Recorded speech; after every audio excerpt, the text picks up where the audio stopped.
हाँ, आपको बढ़िया मूव आता हुआ दिखता है कुछ समय के लिए। तो शैल जी आप ही के साथ जुड़ा था।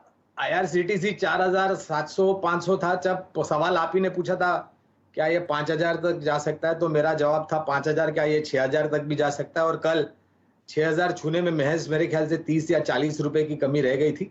मैं उम्मीद रखता हूं कि वो कमी आज पूरी हो जाएगी, लेकिन उसको अलग रखते हुए निजी क्षेत्र की बैंक और वित्तीय क्षेत्र में शैल जी आप ही के साथ चर्चा करते हुए हमने टिप्पणी करी थी कि दूसरी तिमाही के नतीजे वित्तीय क्षेत्र के यानी कि बैंकिंग और एनबीएफसीज के हमें बहुत ही अच्छे आने की उम्मीद है। और अगर हम एचडीएफसी बैंक के आंकड़ों पर नजर डालें तो हमारा जो अनुमान था कमूमन उसी पर खरा उतरा है। तो आज हम विकल्प हमारा जो है निजी क्षेत्र की एक और बड़ी बैंक एक्सिस बैंक 810 820 के आसपास मेरे ख्याल से कल बाजार बंद होते समय स्तर था एक्सिस बैंक का। मेरा मानना यह है कि अगर आपके पास मध्यम या लंबी अवधि की समय है, आपके पास निवेश के लिए समय है, तो मध्यम अवधि में ये शायद आपको 850 तक जाता हुआ 950 तक माफ कीजिएगा जाता हुआ नजर आएगा। और अगर लंबी अवधि की समय सीमा है तो ये 1200 के पार भी जा सकता है। क्या बात विषय, या ये दिन भी निकल जाएगा? धन्यवाद शैल जी, और आप सभी को शुभ दिन हमारे तरफ से।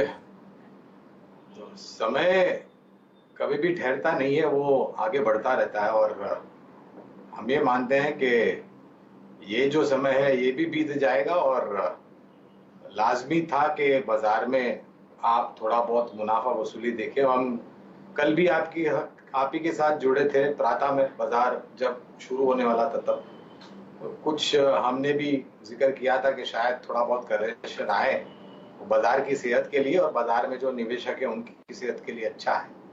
और अगर आप देखने जाए शैल जी तो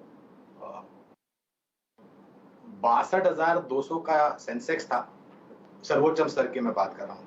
18,600 के आसपास निफ्टी स्पॉट ने सर्वोच्च स्तर छुआ और वहां है, या तो फिर 1500 2000 पॉइंट का करेक्शन सेंसेक्स में भी आता है, तो वो कितना मायने रखता है। आखिरकार आप आंकड़ों को मत देखिए, आप सेंसेक्स और निफ्टी का स्तर और प्रतिशत के हिसाब से अगर आप आकलन करते हैं तो मेरे ख्याल से ये ज्यादा समझदारी होगी। ये और इस आज बुधवार ही नहीं, हम आपसे 2 हफ्ते पहले बुधवार को ही जुड़े थे, तभी भी ऐसा ही कुछ रंग था मार्केट का।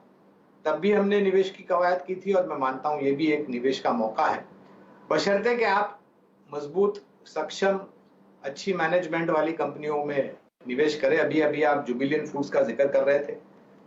हमारे मित्र वीरेंद्र जी SSSG को लेकर के कुछ आंकड़े के जिक्र कर रहे थे, जहां पर 30-35% की उम्मीद थी, वहां पर 26 दशमलव कुछ प्रतिशत में SSSG की ग्रोथ आई है। लेकिन अगर मैं सकारात्मक बात करूं तो हाल ही में महाराष्ट्र और मुंबई में 12 बजे तक मध्य रात्रि तक खाने के जायके के लुफ्त आप उठा सकते हैं, ऐसी अनुमति दी है।